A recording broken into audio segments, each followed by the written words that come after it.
નમસ્કાર. આજના ખાસ વિશ્લેષણમાં તમારું સ્વાગત છે. તો આજે આપણે સીધા જ હોલિવૂડના એ સુવર્ણ યુગમાં જવાના છીએ, મતલબ 1929ના એ સમયમાં. જ્યારે પણ આપણે દુનિયાના સૌથી મોટા ફિલ્મ એવોર્ડ વિશે વિચારીએ ને તો મગજમાં સૌથી પહેલું નામ કયું આવે? હા, બિલકુલ, ઓસ્કર. પણ શું તમે ક્યારેય વિચાર્યું છે કે આ બધાની શરૂઆત ક્યાંથી અને કેવી રીતે થઈ હતી? ચાલો આજે આપણે સિનેમાના આ સૌથી પ્રતિષ્ઠિત સન્માનના મૂળમાં જઈએ અને જાણીએ એ ઐતિહાસિક રાતની રોમાંચક વાર્તા. તો સૌથી પહેલા આ આંકડા પર નજર કરો, માત્ર 15. હવે તમે વિચારશો કે આ 15 વળી શું છે? જુઓ, આજે આપણે ઓસ્કર સમારોહ વિશે વિચારીએ એટલે તરત મગજમાં કલાકો સુધી ચાલતા ગ્લેમરસ કાર્યક્રમો અને લાંબા લાંબા ભાષણો આવે, બરાબર ને? પણ તમને જાણીને ખરેખર નવાઈ લાગશે કે દુનિયાનો સૌથી પહેલો ઓસ્કર સમારોહ માત્ર ને માત્ર 15 મિનિટમાં જ પૂરો થઈ ગયો હતો. હા, સાચું સાંભળ્યું તમે, ખાલી 15 મિનિટ. કોઈ લાંબી વાતો નહીં, બસ ફટાફટ કામ પૂરું. ચાલો જરા આ બે સમયની સરખામણી કરીએ. એક બાજુ છે 1929નો એ પહેલો સમારોહ, જે ખરેખર તો એક પ્રાઇવેટ ડિનર પાર્ટી જેવો જ હતો. એમાં માંડ 270 જેટલા જ મહેમાનો હાજર હતા. ન કોઈ ભીડ, ન પત્રકારોની ફ્લેશ કે ન તો કોઈ લાઈવ ટીવી પ્રસારણ. એકદમ સાદું અને શાંત. અને બીજી બાજુ આજનો જમાનો જુઓ. આખી દુનિયામાં લાઈવ પ્રસારણ, લાંબી લચક રેડ કાર્પેટ અને દુનિયાભરના લાખો લોકોની નજર. આ જ બતાવે છે કે એકદમ નાનકડી અને સાદી શરૂઆતમાંથી આ ઇવેન્ટ આજે કેટલી વિશાળ બની ગઈ છે. તો આપણું પહેલું દૃશ્ય છે 16 મે 1929, એક ઐતિહાસિક શરૂઆત. હવે આગળ વધીએ દૃશ્ય 2 તરફ. ઓસ્કર એવોર્ડ કેમ શરૂ થયા અને એની પાછળનો મુખ્ય હેતુ શું હતો? તો થયું એવું કે સૌથી પહેલા academy of motion picture arts and science એટલે કે AMPSની સ્થાપના કરવામાં આવી. હવે આ સંસ્થાનો મુખ્ય હેતુ ખાલી ફિલ્મો બનાવવાનો નહોતો, પણ એમને કંઈક એવું કરવું હતું જેનાથી ફિલ્મ ઇન્ડસ્ટ્રીમાં ઉત્કૃષ્ટ કામ કરતા લોકોને પ્રોત્સાહન મળે. અને બસ આ જ વિચારમાંથી એક એવા એવોર્ડ સમારોહનું નિર્માણ થયું જ્યાં દિગ્દર્શકો, કલાકારો, લેખકો અને પડદા પાછળ કામ કરતા ટેકનિકલ નિષ્ણાતોના અદ્ભુત યોગદાનને સત્તાવાર રીતે બિરદાવી શકાય. હવે આ સ્લાઇડમાં જે માહિતી છે ને એ ખરેખર બહુ જ રસપ્રદ છે.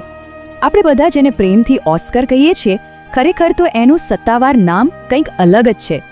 એનું સાચું નામ છે એકેડમી એવોર્ડ ઓફ મેરિટ. અને આ ટ્રોફીની ડિઝાઇન વિશે તો શું કહેવું? આ ગોલ્ડન ટ્રોફીમાં એક યોદ્ધાને બતાવવામાં આવ્યો છે જે ફિલ્મના એક રીલ પર ઊભો છે અને એના હાથમાં એક તલવાર છે.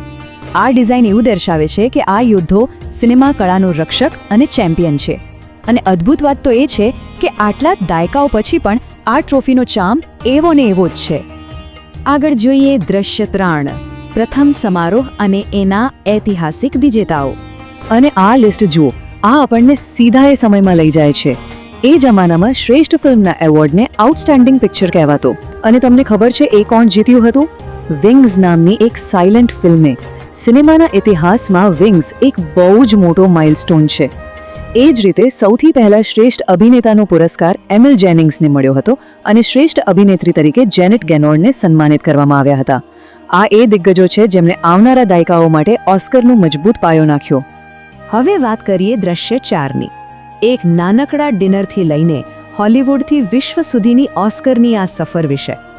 જેમ જેમ વર્ષો વીતતા ગયા અને સિનેમાની દુનિયામાં નવી ટેકનોલોજી આવતી ગઈ, તેમ તેમ આ એવોર્ડ્સમાં પણ જબરદસ્ત ફેરફારો થયા. ખાલી એક્ટિંગ કે બેસ્ટ ફિલ્મ જ નહીં, પણ ધીમે ધીમે મ્યુઝિક, એનિમેશન અને વિઝ્યુઅલ ઇફેક્ટ્સ જેવી ઘણી બધી નવી કેટેગરીઝ ઉમેરાવા લાગી. અને જોતજોતામાં આ એક એવી ગ્લોબલ ઇવેન્ટ બની ગઈ જેની આખી દુનિયા આતુરતાથી રાહ જોવા લાગી. અને હા, આ જ પ્લેટફોર્મ પર આંતરરાષ્ટ્રીય ફિલ્મોને પણ એક બહુ મોટી ઓળખ મળવાની શરૂઆત થઈ ગઈ. હવે જ્યારે વાત આખી દુનિયાની થતી હોય તો આપણે આપણા ભારતને કેવી રીતે ભૂલી શકીએ?